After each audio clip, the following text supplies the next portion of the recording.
Planet Finance Business School, High-Tech City, Hyderabad. BCom, BBA, PGDM, MBA. Call 900 నమస్తే welcome to Telugu popular TV. నేను సౌజన్య. Straight of farmers గురించి కావచ్చు and P stocks గురించి కావచ్చు మనం ఈ మధ్య కాలంలో ఎక్కువ వింటూ ఉన్నాము. సో అండ్ పీ స్టాక్స్ అయితే ఫెయిల్ అయ్యాయని అంటున్నారు. అంటే ఇది ముందుగానే యూఎస్కి సంబంధించిన వాళ్ళకి తెలుసా పీ స్టాక్స్ అనేటువంటి ఫెయిల్ అవుతాయని? అండ్ అలాగే ట్రంప్ చేసినటువంటి వ్యాఖ్యలు కూడా మనం ఏ విధంగా డీకోడ్ చేసుకోవాలి, అసలు ఏంటి? మరి ఈ అంశానికి సంబంధించి వారి అభిప్రాయాన్ని, వారి విశ్లేషణని మనతో పంచుకోవడానికి ఈరోజు మనతో పాటు ఉన్నారు geopolitical analyst Pavan Sri Harsha గారు ఉన్నారు. వారితో మాట్లాడదాం. నమస్తే అండి. నమస్తే అండి. సో ఎవ్రీ టైం మనం ట్రంప్ చేసినటువంటి వ్యాఖ్యల్ని మనం డీకోడ్ చేసుకుంటూనే వస్తున్నాము. సో ఇప్పుడు ఏవైతే రీసెంట్గా ఆయన చేసినటువంటి కామెంట్స్ ఏవైతే ఉన్నాయో స్టేట్ ఆఫ్ హార్మోన్స్ గురించి, ఆయన ఇరాన్ మీద అంత అంటే ఒక పీస్ దాంతో చూడట్లేదు, ఆరెల్స్ జాలేం పడట్లేదు ఆయన అనేటువంటి ఆలోచనలో అనిపిస్తుంది. సో దాని గురించి మీరు ఏమంటారు? ట్రూ అండి. ఆయనకి నిజంగానే అలాంటి ఫీలింగ్స్ ఏమీ లేవు. అండ్ ఎవర్ సిన్స్ ఈ యుద్ధం మొదలైనప్పటి నుంచి నేను అంటూనే ఉన్నాను, ఇది చైనాని దెబ్బతీయడం కోసమే అండ్ రెజిమ్ చేంజ్ అని. సో నేను గతంలో కూడా మీతో ఒకసారి అన్నాను, ఈ యుద్ధంలో రెండు దేశాలకి రెండు డిఫరెంట్ పర్స్పెక్టివ్స్ ఉన్నాయి.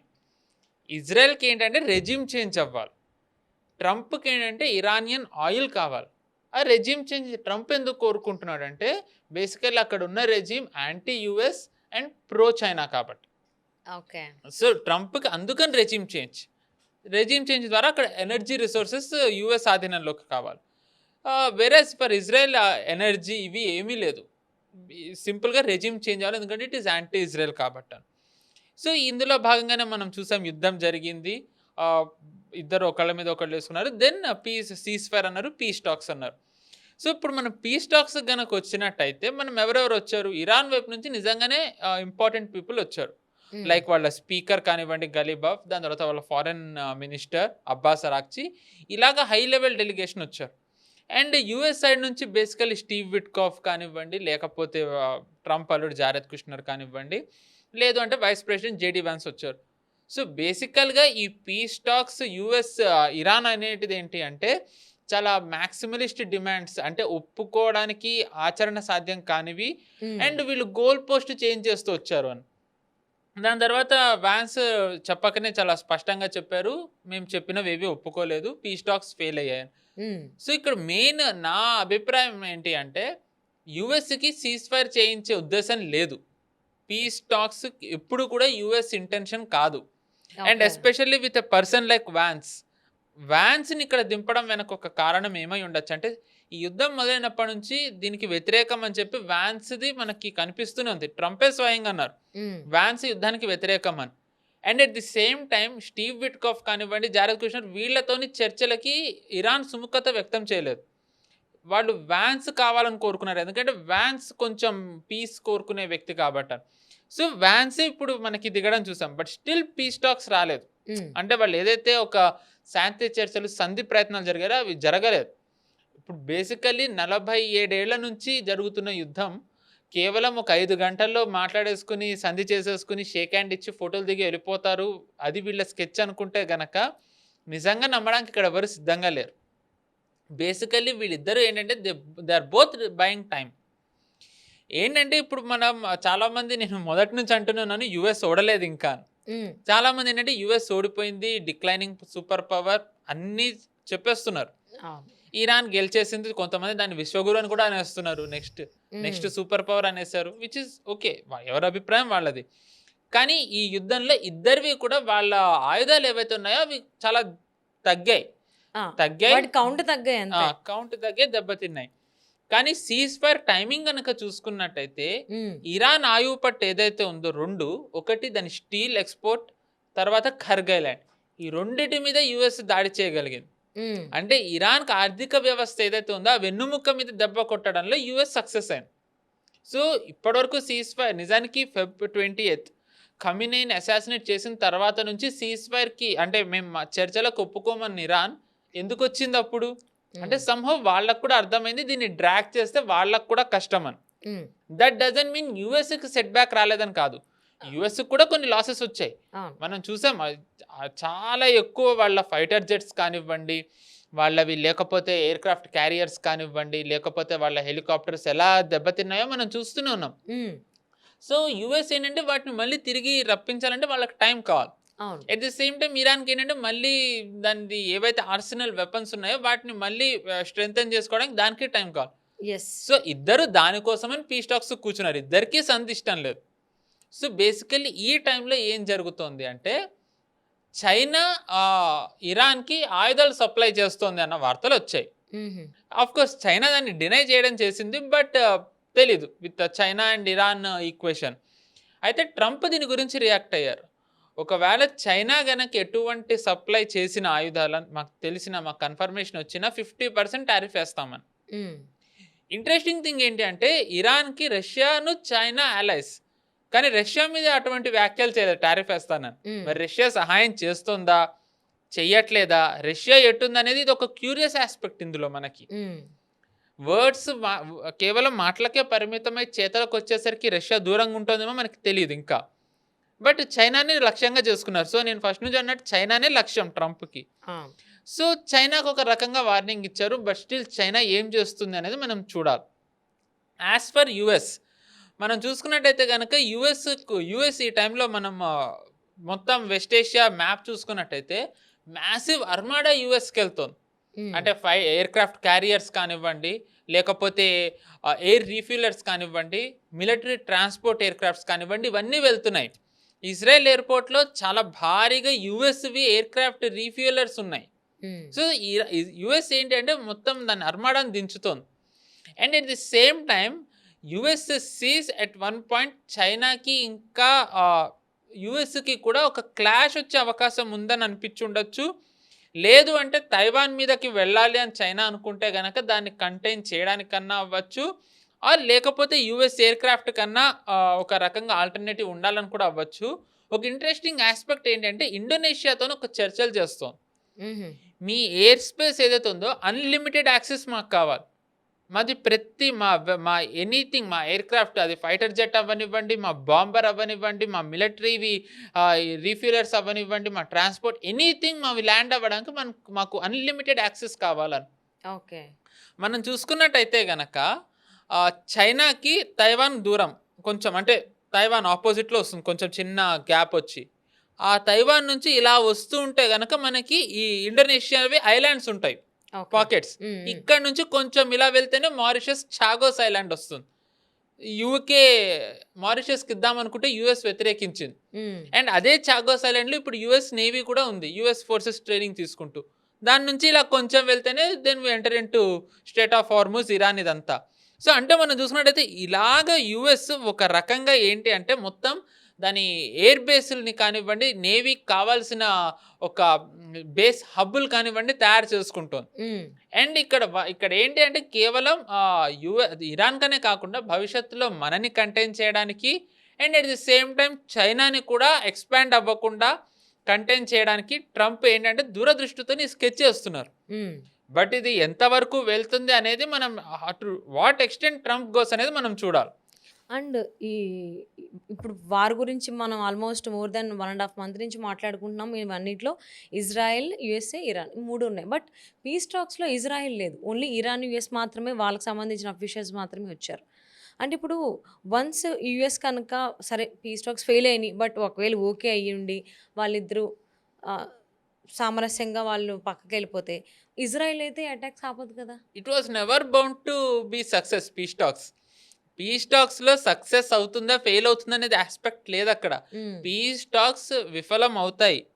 అంతే. అందుకే పాకిస్తాన్‌లో పెట్టారు. దీనివల్ల చాలామంది పాకిస్తాన్‌ని చాలా పెద్దగా చేసి చూపిచ్చారు కానీ, పాకిస్తాన్‌లో పెట్టడానికి కారణమే అందుకు. ఏ అసలు దేశం అసలు ముందరికి రాలేదు. అసలు పాకిస్తాన్ ఎందుకు అంటే పీస్ టాక్స్‌కి ఏ లొకేషన్ లేకుండా ఎందుకు పాకిస్తానే ఇదైంది? ఎందుకంటే ఒక బకరా కావాలి. Sorry for this language but ఇంక అంతకంటే పాకిస్తాన్‌ని వాడడానికి ఇంకా వేరేదేమీ రాలేదు. ఎందుకంటే ఇప్పుడు మనం చూసుకున్నట్టయితే మామూలుగా ఇలాంటి సంధి చర్చలకి యూరోప్‌లోని స్విట్జర్లాండ్ ఇలాంటివి వాడతారు. మనం చూసుకున్నట్టయితే గనక జో బైడెన్ రష్యన్ అధ్యక్షుడు వ్లాడిమిర్ పుతిన్ స్విట్జర్లాండ్‌లో కలిసారు. హ్మ్. 2022లో యుక్రెయిన్ ఇన్వేషన్ ముందర. కానీ ఇప్పుడు యూరోప్ ఒక రకంగా ఏంటంటే ఈ యుద్ధానికి దూరంగా ఉండాలనుకుంటుంది. And at the same time NATO versus US కూడా అవుతోంది. సో యూరోప్ అనువైన ప్రదేశం కాదు. మామూలుగా ఖతార్ కానివ్వండి, ఒమాన్ కానివ్వండి చేస్తాయి. కానీ ఇప్పుడు ఆ రెండే యుద్ధంలో ఉన్నాయి. సో అవి రెండు అనువైన ప్రదేశం కాదు. సో ఇంకా ఎవరు వస్తారు ముందరికి? భారత్ మనం మామూలుగానే ఖచ్చితంగా న్యూట్రల్, అంటే మాకు సంబంధం లేదు, అనవసరంగా మేము ఇవన్నీ చేసి చేతులు దులుపుకోము, మేము చేయము, అనవసరంగా చేతులు దులిపేసుకున్నాం. చైనా కూడా చేయదు, ఎందుకంటే వాళ్ళకి తెలుసు ఇది ఎందుకంటే ఇది స్టేల్మేట్, ఇద్దరు దే ఆర్ బయింగ్ టైం, ఇది ఆగదన్న సంగతి వాళ్ళిద్దరికీ తెలుసు. సో ఇలాంటి టైంలో ఇద్దరు వాళ్ళ టైం బై చేసుకోవాలి కాబట్టి వాళ్ళకి ఏదో స్టేల్మేట్ సీజ్ ఫైర్కి వాళ్ళకు ఒక వంక కావాలి. So what better then Pakistan? పాకిస్తాన్కి ఏంటంటే ఆబ్వియస్లీ యుఎస్ వసాల్, యుఎస్ది ఇంకా ఏం చెప్తే అది వినాల్సిన పరిస్థితిలో పాకిస్తాన్ ఉంది కాబట్టి వాళ్ళు పాకిస్తాన్ ఎంచుకున్నారు, పాకిస్తాన్కి వచ్చారు, అయిపోయింది. జస్ట్ 5 hours ఉన్నారు, వెళ్ళిపోయారు. 47 ఏళ్ల నుంచి కొట్టుకుంటున్న రెండు దేశాలు 5 గంటల్లో సంధి చర్చలు చేసేసుకుని వెళ్ళిపోతారని అనుకున్నారు అంటే మనం అర్థం చేసుకోవాలి నిజంగా. ఆబ్వియస్లీ. సో ఫస్ట్ నుంచి మనం అనుకుంటున్నాం ఇది జస్ట్ ఒక టైం బయింగ్ తప్ప అంతకుమించి ఇంకేం లేదు, కరెక్ట్, అండర్ గ్రౌండ్ ప్రిపరేషన్స్ కోసమే ట్రంప్ చేసేది ఇదంతా అని. 100%. అండ్ మోర్ ఓవర్ జరిగే కొద్దీ ఫస్ట్ ఓన్లీ ఇజ్రాయెల్, ఇరాన్ మాత్రమే అటాక్స్ చేసుకుంటాయి అనుకున్నాం. సో యుఎస్ యాడ్ ఆన్ అయింది ఆ వార్లోకి. అండ్ నెక్స్ట్ ఇంకొకసారి నెమ్మదిగా అదర్ కంట్రీస్ కూడా, ఆస్ట్రేలియా వాళ్ళ డిఫెన్స్ మిలిటరీ వాళ్ళని పంపించడం ఇలా జరిగింది. ఇంకేం అదర్ కంట్రీస్ ఇందులో ఇన్వాల్వ్ అయ్యే అవకాశాలు ఉన్నాయి కమింగ్ డేస్లో? ట్రంప్ అయితే మొత్తం నేటో అవ్వాలని అనుకుంటున్నారు. ఆయన ప్రయత్నం అదే, ఒక రకంగా స్టేట్ ఆఫ్ హార్మోస్ బ్లాక్ చేయడం వెనక కూడా ట్రంప్ ఉద్దేశం అదే. ఎందుకంటే ట్రంప్ లెవెల్ బెస్ట్ నేటోని దించాలని ప్రయత్నాలు చేస్తుంటే నేటో ఒప్పుకోవట్లేదు, రావట్లేదు మా యుద్ధం కాదని, నేను నేటో నుంచి బయటకు వచ్చేసాను కూడా ట్రంప్ ఒత్తిడి చేస్తున్నారు. బట్ స్టిల్ వాళ్ళు ఏమీ రావట్లేదు.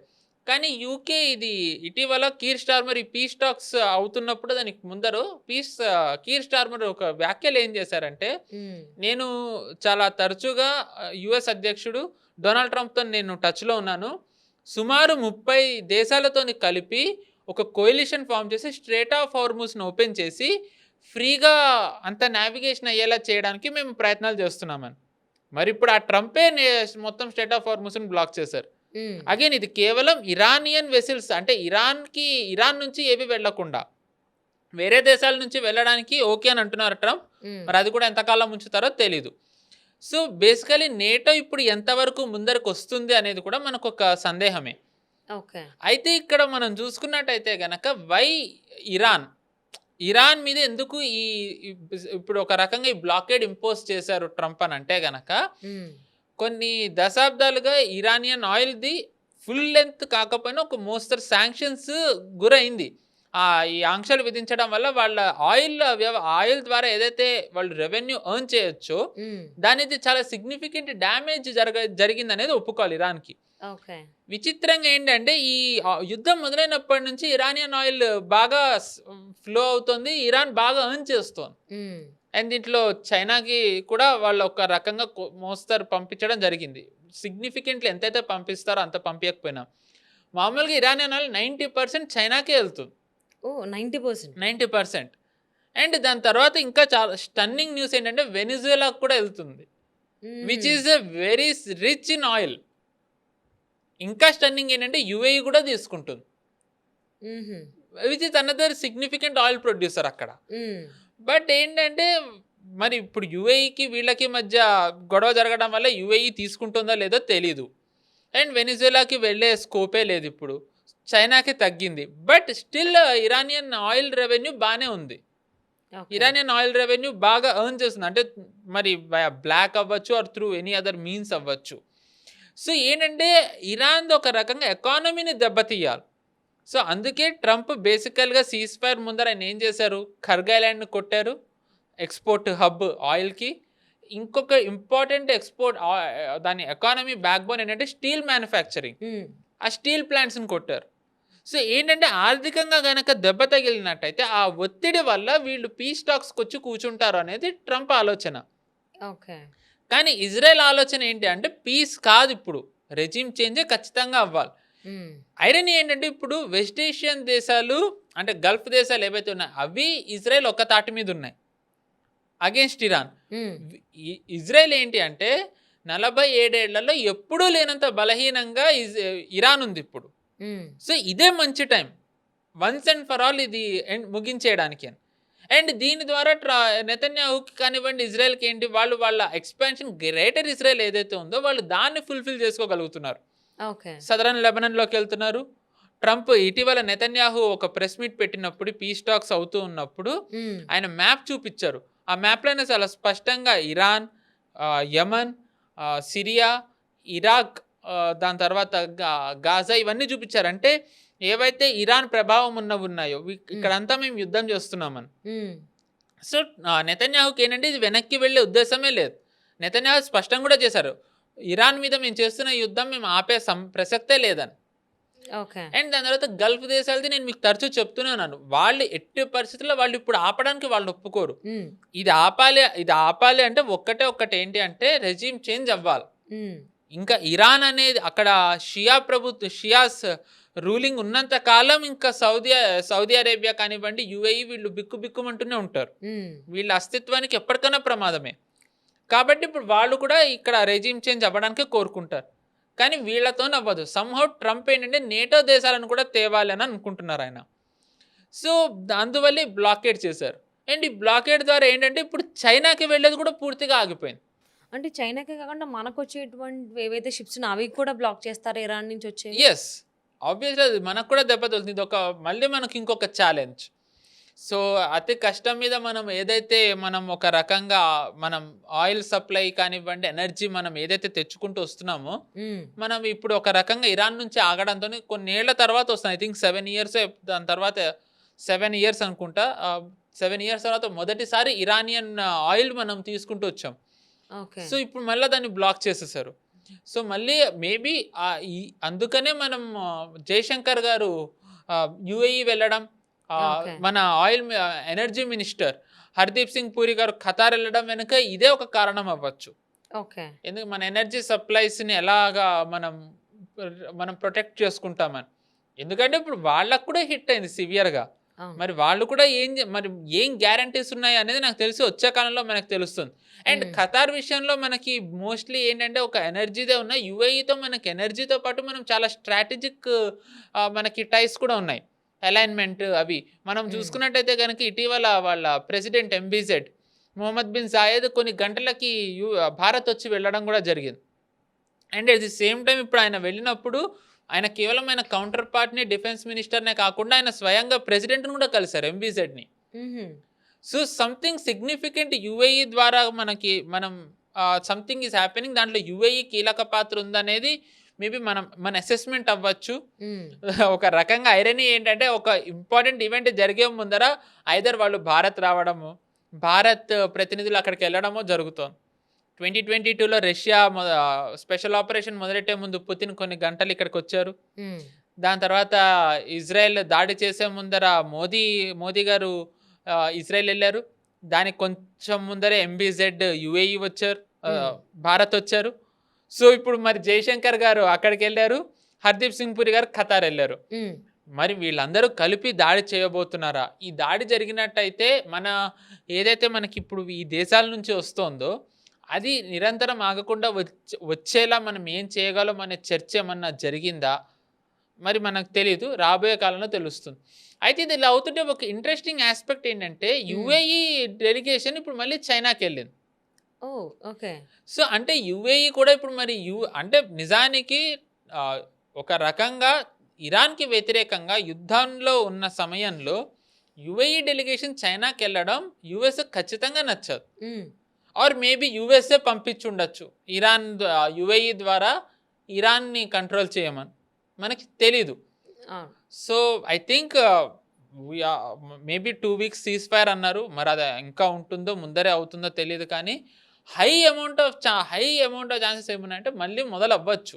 అది ఖచ్చితంగా అవుతుంది, మళ్ళీ మొదలవచ్చు. ఆల్రెడీ యుఎస్వి ఫోర్సెస్ అన్నీ రావడం చూసాం మనం. అండ్ ఇరాన్ కూడా ఒక రకంగా ఒక ఆపరేషన్ చేయడానికి ఇరాన్ మీద సిద్ధంగా ఉంది. కేవలం ట్రంప్ ఏం మాట్లాడతారు అనుమతి అనలేం, కానీ feasibility operation the strategy Trump okay అనడం కోసం వాళ్ళు ఎదురు చూస్తున్నారు కూడా వార్తలు వస్తున్నాయి. ఇరాన్ మీద యుద్ధానికి, ఇరాన్ మీద యుద్ధం చేయడానికి. ఎస్.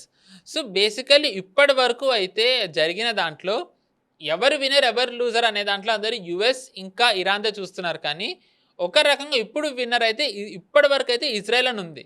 మరి ఇజ్రాయెల్తో పాటు విన్నర్గా ఇరాన్ వస్తుందా లేకపోతే యుఎస్ వస్తుందా అనేది I think full fledged war మొదలైన తర్వాతే తెలుస్తుంది. But I think mid term లోపు ఒక రకంగా మరి మనకు ఒక క్లియర్ పిక్చర్ వచ్చే అవకాశం ఉంది. అయితే దీంట్లో మళ్ళీ మనకి ఇంకొక ఇంట్రెస్టింగ్ ఆస్పెక్ట్ ఏంటంటే దీన్ని యుఎస్ క్యాష్ చేసుకుంటాం ఈ యుద్ధాన్ని. Basically US one of the largest oil manufacturer.